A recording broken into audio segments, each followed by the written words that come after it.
Kita hanya melalui telepon, saya menangis karena saya bangga dengan ulama-ulama muda, kecerdasan mereka. Apalagi Habib Rizik, orator terbaik. Saya pun sayang sama Habib, cuma saya tidak mau tunjukkan. Habibana Rizik Syihab adalah seorang panutan kami. Saya pribadi orang yang tidak suka berkumpul-kumpul. Saya pribadi tidak suka dengan banyak teori, banyak besar mulut. Saya mengikuti langkah beliau selama 14 tahun. Semua langkah dakwah saya adalah jejak langkah beliau. Itu bukti mencintai Habib, tegakkan Islam ini dengan berani tanpa rasa takut. Itu yang dilakukan Habibana Rizik Syihab.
Bangsa yang dimerdekakan atas kalimat takbir Allahu Akbar.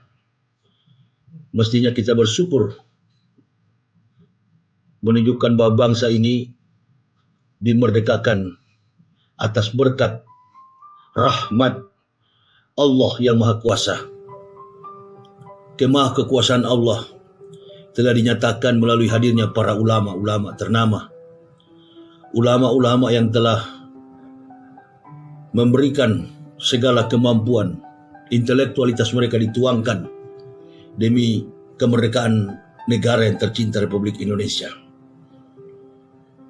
Maka mereka sebagian besar hadir dalam satu rumusan persiapan kemerdekaan Republik Indonesia, atau yang lebih dikenal dalam istilah yang kita kerap dengarkan dari ucapan lisan para pakar-pakar komunikasi yang punya beberapa macam kompetensi keilmuan dalam bidang politik dengan istilah founding fathers, bapak-bapak atau founding mothers, ibu-ibu pendiri bangsa.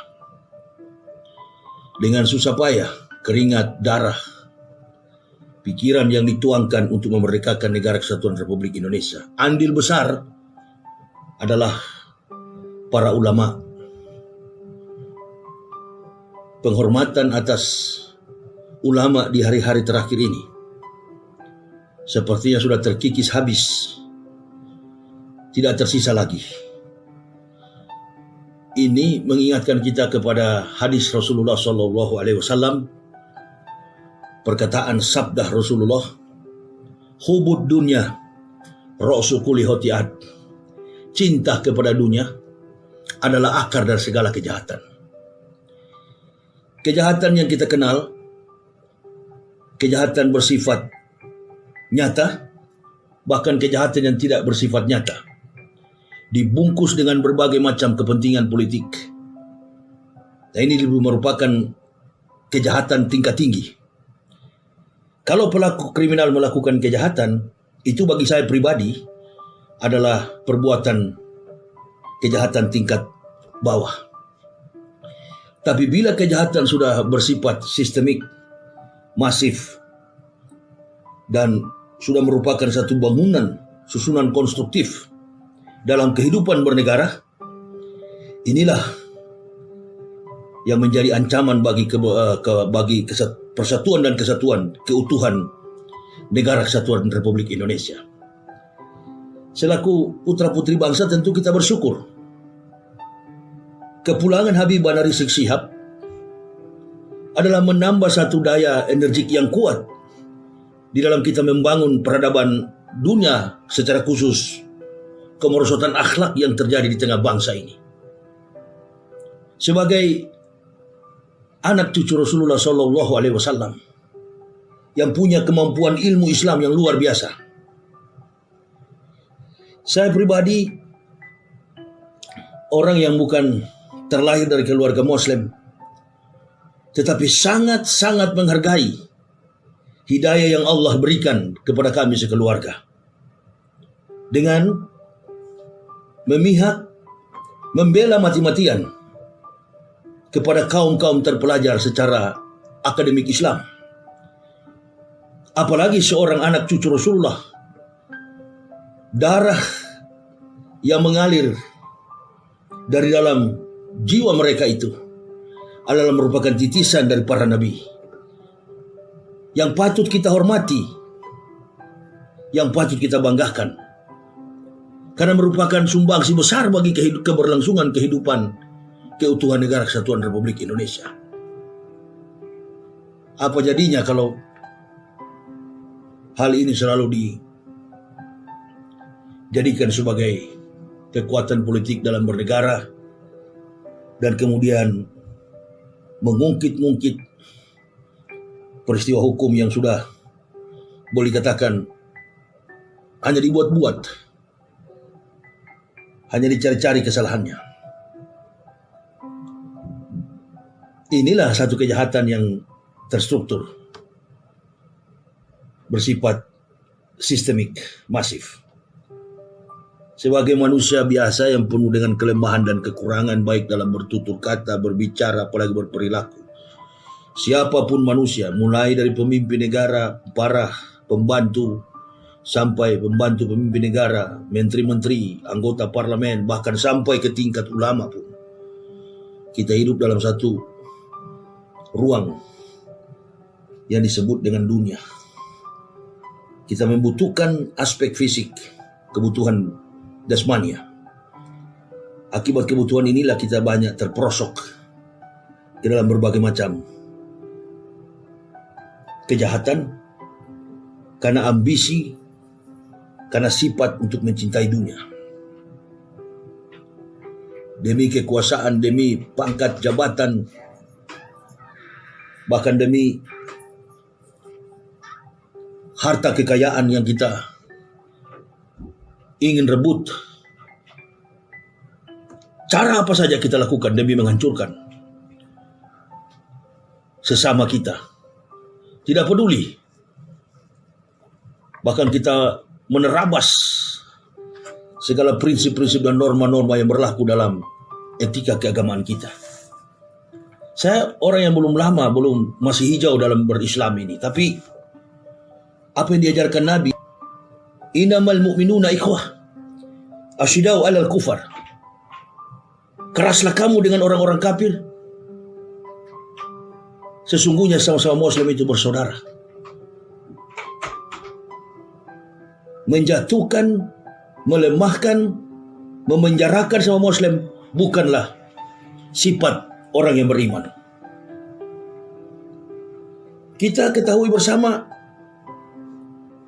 bahwa setiap potensi yang ada dalam jiwa kita, bahkan apapun yang kita lakoni dalam setiap spesialisasi dalam bentuk kemampuan intelektual, pangkat, jabatan, kedudukan, apapun di dunia ini, semua itu kita dapati karena keberkahan dari Allah Subhanahu wa Ta'ala bagi kita yang merasa diri Muslim. Dan saya kira mulai dari presiden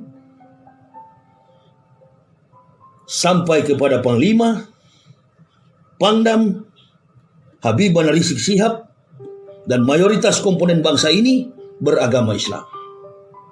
Jangan sampai persaudaraan kita sesama Muslim hanya karena kepentingan duniawi kita melanggar norma-norma dan etika-etika dalam kehidupan pribadi, rumah tangga, bermasyarakat, berbangsa dan bernegara. Ingat baik-baik bahwa kehidupan ini hanyalah titipan dari Allah. Bahasa apapun yang kita pakai, intinya kita tidak selama-lamanya memanggul pangkat, memikul beban dan tanggung jawab kehormatan diri kita dimuliakan di dunia Satu waktu kita akan masuk ke dalam liang kubur. Berhati-hatilah apa yang kita buat terhadap saudara-saudara kita di dunia. Kita akan berhadapan nanti di dalam pengadilan Allah. Apalagi yang kita mencoba untuk hina, mencoba untuk jatuhkan reputasinya, bahkan mengancam, adalah ulama. Innal ulama warasatul anbiya. Ulama itu adalah pewaris daripada Nabi.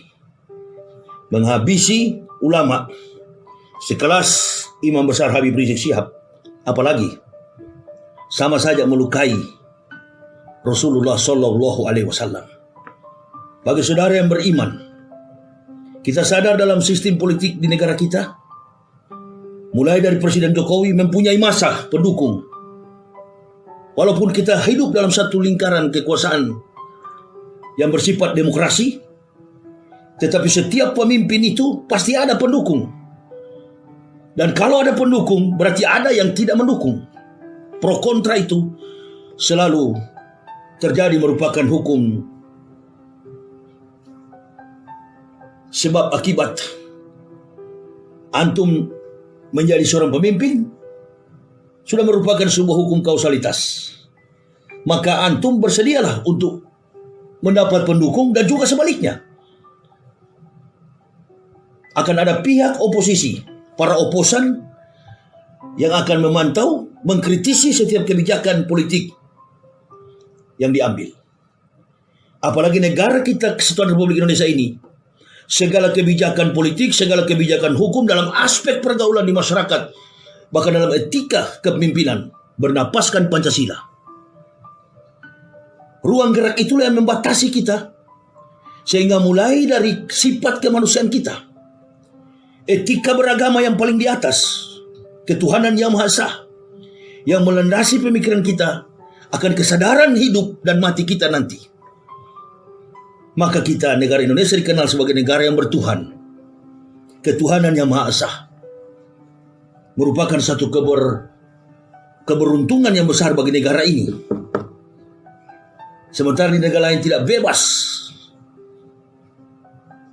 Bisa saya berikan contoh Korea Utara, negara yang tertutup, yang menganut paham komunis.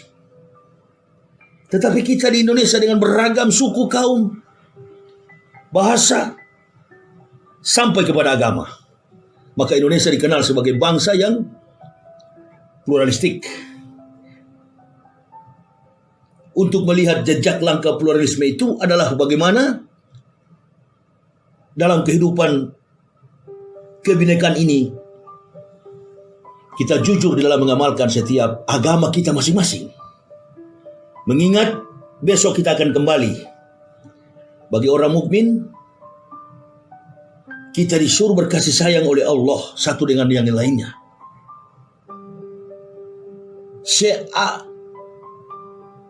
Seburuk apapun kesalahan saudara kita, kecuali telah murtad dari Islam atau dia munafik terhadap Islam, innahum kafaru billahi wa rasulihi wa ma matu fasikun, maka dia mati dalam keadaan fasik. Tapi selagi dia masih beriman, cuma karena kepentingan politik, cuma karena pangkat dan jabatan, lalu dia memusuhi, membenci ulamanya, Allahu Akbar. Innalillahi, sungguh menakutkan, mengerikan keadaan ini.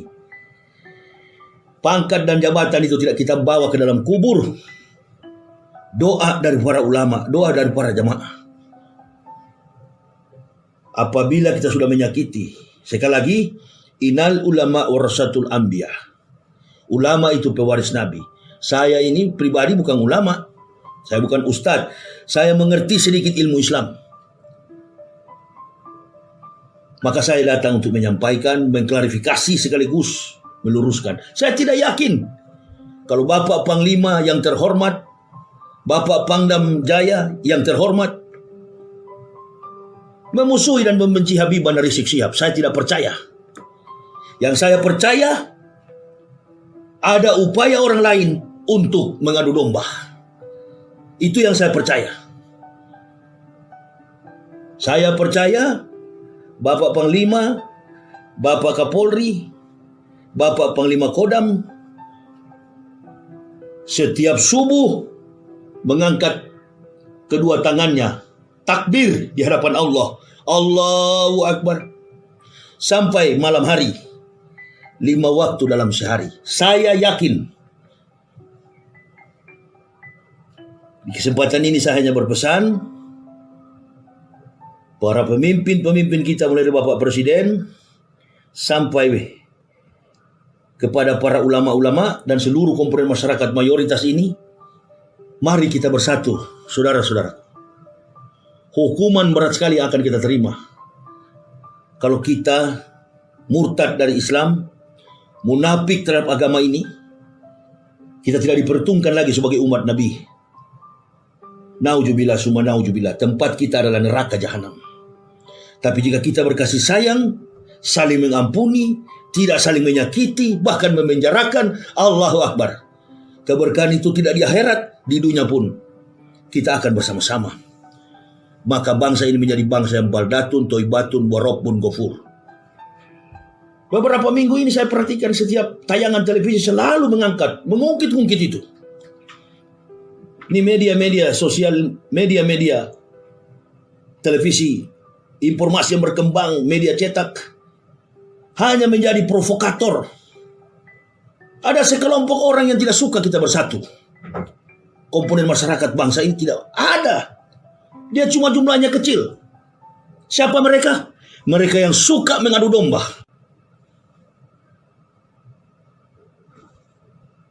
Saya pribadi, orang yang tidak pernah ada dalam organisasi Islam manapun.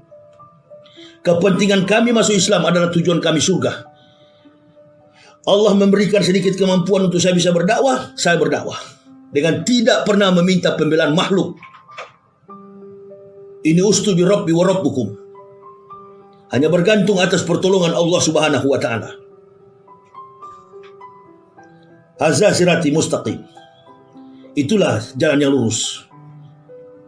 Karena saya sadar bahwa kehadiran kami di dalam Islam itu atas berkat hidayah dari Allah, rahmatul hidayah. Oleh sebab itu tidak ada kepentingan lain kecuali akhirat. Dengan kondisi seperti ini, saya menyarankan kepada orang-orang yang ada di sekitar Habib Bana Rizik Syihab, biarkan beliau istirahat untuk mengatur program dakwah selanjutnya. Saya dalam perjalanan ketika beliau tiba, saya, suami, istri, dan anak di perjalanan dari Jambi, kami menuju ke Bakauni, tidak terkejar. Dan saya sudah berpikir, kalau kami tidak bertemu pada waktu itu, berarti kehendak Allah tidak bisa dipaksakan. Mengapa? Karena situasinya ternyata begini. Belum tentu orang yang di samping kiri kanan Habib Bana Rizik Syihab betul-betul sama sejiwa dengan beliau. Belum tentu. Sudah banyak contoh. Para ulama-ulama termasuk Habib Bahar yang ada di penjara, tidak ada yang membantu. Lari semua. Ada yang berkepentingan politik mendekati Habib, ada yang mencari-cari muka. Kalau Anda betul-betul mencintai Habib Bana Rizik Syihab, ikuti cara beliau. Saya saja yang baru masuk Islam ikuti cara beliau. Tidak pernah takut dengan siapapun. Hanya takut kepada Allah dan Rasul. Allahu Akbar. Jangankan sekelas Habib Rizik Syihab, Ustaz Somad aja cuma ngomong di telepon, saya menangis tanya Abdul Somad. Hanya telepon melalui jarak jauh, saya menangis saking senangnya. Ustaz Saitun Rasmin, kita hanya melalui telepon, saya menangis karena saya bangga dengan ulama-ulama muda, kecerdasan mereka. Apalagi Habib Rizik, orator terbaik. Rugi bangsa ini, rugi. Dan saya tidak yakin Pak Idam Aziz Kapolri, Pak Pangdam, dan Pak Panglima kita tidak suka sama Habib. Tidak, saya tidak yakin. Mereka sayang sama Habib. Saya pun sayang sama Habib. Cuma saya tidak mau tunjukkan. Anda yang banyak-banyak di sekitar Habib Bandar Rizik Syihab, jaga reputasi beliau. Ikuti cara beliau kalau cinta kepada beliau. Jangan cuma mulut kita bangga. Buktikan, saya cinta Habib. Cinta kepada Habib Bandar Rizik Syihab. Bukan cuma cinta berkerumun, cerita. Tidak begitu. Menjauhkan beliau dari bahaya. Menjauhkan beliau dari tindakan-tindakan yang tidak baik. Sudah berimbas, sudah banyak, membias. Sampai gubernur pun sudah menjadi sasaran. Orang-orang yang membenci Islam, orang-orang yang tidak suka negara kesatuan Republik Indonesia utuh dan bersatu masyarakatnya. Itu yang tidak suka. Bahkan mantan Panglima ABRI, mantan Panglima Angkatan Bersenjata Republik Indonesia, mantan Panglima TNI, Jenderal Gatot Nurmantio, dikatakan macam-macam dengan kata-kata kasar. Saya tidak bisa mengucapkannya. Di mana akhlak revolusi mental yang diusung oleh Presiden Joko Widodo? Sampai hari ini saya nggak percaya mereka nanti akan pensiun. Joko Widodo ini akan ada waktunya dia turun dari kursi kepresidenan. Daripada bola ini bergulir terus dan keuntungan dimanfaatkan oleh orang-orang tidak bertanggung jawab yang maunya negara ini pecah, baik media-media sosial, media-media televisi swasta, kalau boleh saya sarankan, bukan dialog, bukan rekonsiliasi, debat secara nasional di depan publik dari segala persoalan yang menyeruak di publik selama ini, baik mulai persoalan Omnibus Law dan lain sebagainya. Utus dari tim Habib Rizik, oposan, Demokrat, PKS yang menolak, debat di depan publik. Hanya cara itulah salah satunya untuk membungkam mulut siasat politik para pembenci Islam dan juga orang-orang yang tidak suka negara ini bersatu, alias provokator yang suka bermain di tengah pergolakan politik yang tidak stabil dalam satu negara demokrasi. Percayalah, Bapak Panglima, Bapak Presiden, Bapak Kapolri, Bapak Pangdam beragama Islam. Mereka pasti hormat kepada Habib Bandar Rizik Syihab. Sadarlah bapak-bapak, mudah-mudahan bapak-bapak dipanjangkan umur oleh Allah, diberi kesehatan oleh Allah, dan sampai akhir jabatan bapak-bapak mendapat rahmat dari Allah Subhanahu wa Ta'ala. Amin. Habib Bandar Rizik Syihab adalah seorang panutan kami. Saya pribadi orang yang tidak suka berkumpul-kumpul. Saya pribadi tidak suka dengan banyak teori, banyak basar mulut. Saya mengikuti langkah beliau selama 14 tahun. Semua langkah dakwah saya adalah jejak langkah beliau. Itu bukti mencintai Habib. Tegakkan Islam ini dengan berani tanpa rasa takut. Itu yang dilakukan Habib Bandar Rizik Syihab. Beliau adalah lambang perjuangan suci umat Islam Indonesia. Mengenai sumpah serapah, sudah orang-orang yang membenci Habib Bandar Rizik Syihab. Orang-orang yang tidak suka, ibadahnya, cek ibadahnya. Kalau betul-betul dia seorang Muslim, periksa ibadahnya. Bila perlu suruh uji dia. Dia jadi imam di satu masjid. Kalau betul dia Islam. Ataupun kalau dia mampu, dia sekelas ulama, pasti penjilat. Atau dia sekelas aktivis, pasti dia dibayar. Pasti penjilat. Munafikun. Ini yang paling bahaya. Musuh dalam selimut. Doa saya pribadi, mudah-mudahan isu-isu yang berkembang ini segera redah. Habib Bandar Rizik Syihab dan keluarga senantiasa dalam lindungan Allah Subhanahu wa Ta'ala. Saya sayang sekali Apalagi saya sering berkomunikasi dengan Habib Bahar sebelum dan sesudah beliau di penjara. Saya akan kumpul di jalan-jalan, saya akan kumpul banyak-banyak orang, bukan demo. Kalau Islam sudah diganggu dan terjadi peperangan, insya Allah saya akan mau kumpul-kumpul. Bukan persoalan pandemik. Justru itu sudah jadi alat politik.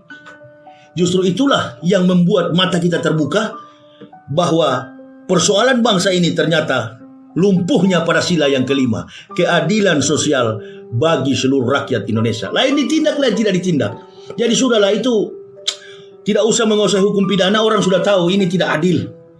Napas daripada sistem pemerintahan kita itu dalam menjabarkan semua persoalan bangsa ini dalam sistem pemerintahan dinapaskan oleh Pancasila. Ini persoalan ketidakadilan. Sementara undang-undang dibuat itu, hukum pidana itu untuk keadilan. Makanya disebut pengadilan. Jadi percuma mau dibicarakan itu, tidak ada manfaat. Semua rumusan daripada sila Pancasila itu adalah filsafat. Kebetulan background saya filsafat. Mudah sekali. Semua rumusan sila itu mempunyai referensi yang kuat dengan dasar kebenaran Al-Quranul Karim. Ini saja yang saya bisa sampaikan.